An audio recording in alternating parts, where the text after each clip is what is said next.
The Sicilian Renaissance forms part of the wider currents of scholarly and artistic development known as the Italian Renaissance. Spreading from the movement's main centers in Florence, Rome, and Naples, when Renaissance classicism reached Sicily, it fused with influences from local late medieval and international Gothic art and Flemish painting to form a distinctive hybrid. The 1460s is usually identified as the start of the development of this distinctive Renaissance on the island, marked by the presence of Antonello da Messina, Francesco Laurana, and Domenico Gaggini, all three of whom influenced each other, sometimes basing their studios in the same city at the same time. The Flemish influence was particularly strong in Messina due to its trade links with the Hanseatic League and the resulting influx of Flemish artists to Sicily in both the Renaissance and Baroque era. In the 15th and 16th centuries, the Kingdom of Sicily was initially part of the dynastic confederation headed by the Crown of Aragon and later part of the Spanish Empire under Charles V and his successors, further linking it to artistic developments in the Low Countries, Germany, and Spain.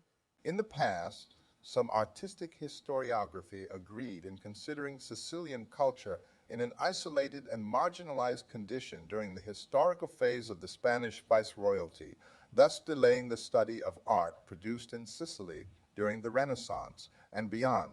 Later studies challenged this position. The first studies and reevaluations concerned the Baroque period, but later studies greatly expanded the artistic panorama of the Renaissance period in Sicily and southern Italy in general. Sicily is particularly prone to earthquakes, and these destroyed many works of art. Particularly vulnerable is the city and area of Messina. Earthquakes of 1562, 1649, 1783, 1894, and 1908, but also other areas of the island such as the Val di Noto, earthquakes of 1542, 1693, 1740. The reconstruction of a complete panorama of artistic and especially architectural production is therefore problematic, and artistic historiography, especially for architecture, is fragmented in the face of countless works that have disappeared or dramatically changed. Exemplary in this regard is the architectural production of Andrea Calamech and Camillo Camilliani, which has been practically erased. Sicily's early Renaissance was dominated by Antonello da Messina, who trained in Naples, Venice, possibly Milan, and indirectly in Flanders, showing the circulation of ideas which marked this era. His commissions from Sicily and his decision to return there in 1476 after his time in Venice made him the island's first Renaissance artist, as did his busy studio, later continued by his family, which fused local traditions with a new taste for the human form, portraiture, and the artist as a valued genius rather than simply an anonymous artisan. Neither his family members, his son, Jacobello, and his nephews Antonio di Saliba, Pietro di Saliba, and Salvo d'Antonio, nor any of his direct and indirect pupils and followers, became major artists in their own right. Christ at the Column, follower of Antonello da Messina, Madonna and Child, by Antonio di Saliba, Madonna and Child, with the saints by Salvo d'Antonio, other marble sculptors from Tuscany and Lombardy. Other marble sculptors from Tuscany and Lombardy also opened studios on Sicily. Battista, who had worked in Naples like Gaggini, Palermo's marble sculptors, mainly from Carrara, even formed a corporation or guild in 1487. They produced altarpieces, doorways, window frames, and columns, which bit by bit added decorative language to native Sicilian architecture according to their commissioners' more and more pressing requests, melding late Gothic architecture with Renaissance architectural sculpture. The most notable artists of this period active in Messina were Giorgio da Milano, Andrea Mancino, Bernardino Nobile, and especially Giovan Battista Mazzolo from Carrara, head of an important studio which included Messina, born Antonio Freri. Domenico Gaggini's son Antonello was also in Messina between 1498 and 1507. As in Palermo, Toscano and Lombard artists brought the classicizing sculptural elements to the city and its surrounding areas, as well as Calabria. Earlier historians have argued that these elements were imposed on Messina before the end of the 15th century, before they reached the rest of Sicily, but the consensus is now that sculpture in Messina remained in its late Gothic mode throughout the 15th century, despite the presence of some Renaissance decorative elements, although many examples from this period have been destroyed by earthquakes, making a full investigation of it difficult. This dialogue between architecture and sculpture can be seen in the late 15th century Renaissance doorways of the church of Santa Lucia del Mela, attributed to Gabriele di Battista, and the 1494 side door to the church of Mistretta, attributed to Giorgio de Milano. Little by little, Renaissance classical elements were absorbed into Sicilian architecture, mainly coalescing episodically, as in Syracuse Cathedral's sacristy, or in small buildings such as the chapels added to churches.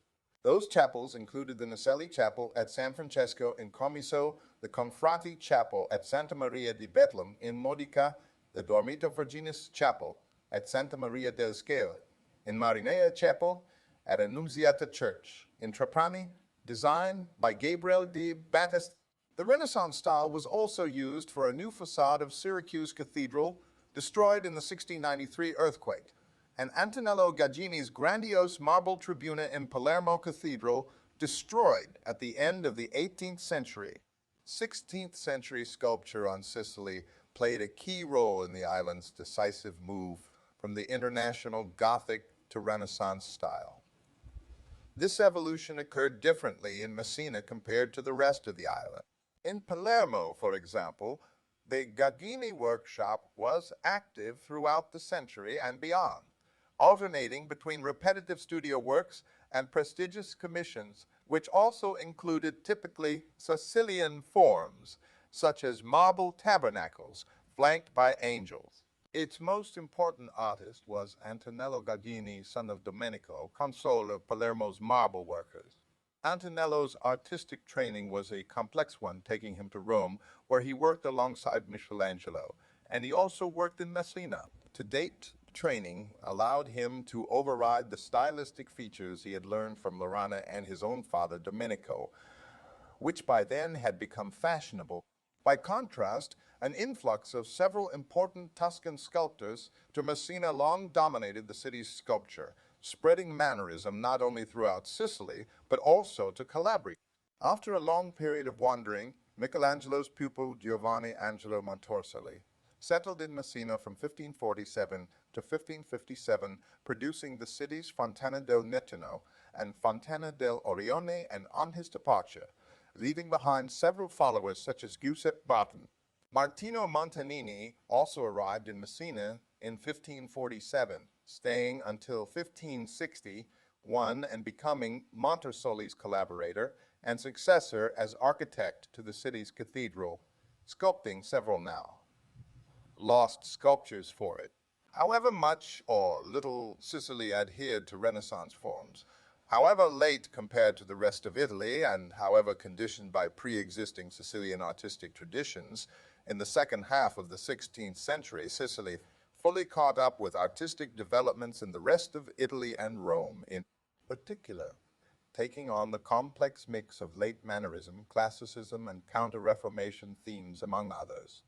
Artists and architects from the main cultural centers in the rest of Italy continued to emigrate to Sicily in this era, bringing new development. That trend ended after this period, and the main artists active in Sicily in the 17th century were Sicilians, often trained in Rome, a trend which had already begun in the second half of the 16th century. City councils on Sicily not only used Giovanni Angelo Montorcelli and particularly Andrea Calamesh as sculptors, but also as architects, introducing Mannerist classicism to Messina with now lost works such as the Palazzo Reale and Calamesh's Ospito Maggiore.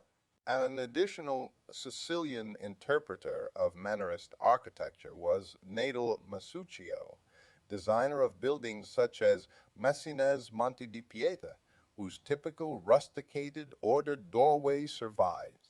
Another was Michelangelo's pupil Jacopo del Duca, initially active in Rome, where he completed some of his master's projects before returning to his native Sicily in 1588. He was active for 10 years in Messina, where he succeeded Calamesh as city architect and designed several buildings, almost all now destroyed by earthquakes, but important for subsequent developments in Sicilian architecture. Thank you for watching.